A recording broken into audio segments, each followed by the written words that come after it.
धीरे धीरे सूरज अपनी किरणों से पृथ्वी को जगा रहा था। गर्मी की धूप ने अपनी छाया फैलाई थी और चिड़ियों की चहचहाहट से वातावरण में जीवन उमड़ रहा था। इसी बीच एक छोटा सा घर उस छोटे गांव में था जहां एक माँ और उसका छोटा सा बेटा रहते थे। वह माँ गौरी नाम की एक संगीन और मेहनती महिला थी। उसका बेटा विक्रम उसकी प्रियतम था। गौरी की सबसे बड़ी खुशी उसका बेटा था। उसने उसे प्यार और संजीवनी समझा था।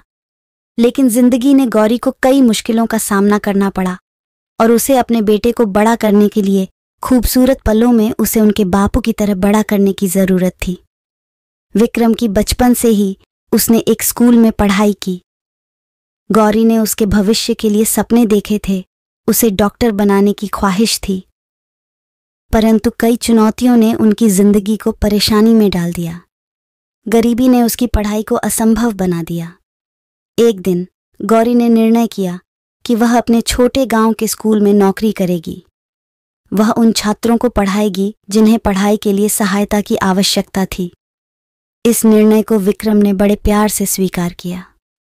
वह जानता था कि उसकी माँ का यह निर्णय बहुत महत्वपूर्ण है और वह अपने सपनों को पूरा करने के लिए उसकी मदद करेगा। समय के साथ गौरी ने अपनी नौकरी में सफलता प्राप्त की, लेकिन इसके साथ ही उसकी सेहत में भी कुछ गंभीर समस्याएं उत्पन्न हो गईं। डॉक्टर ने उसे ज्यादा काम करने से रोक दिया। यह समस्या गौरी के लिए बड़ी हो गई, क्योंकि वह अब अपने बेटे का भविष्य सोच रही थी। विक्रम ने अपने आदर्शवादी माँ के लिए काम किया।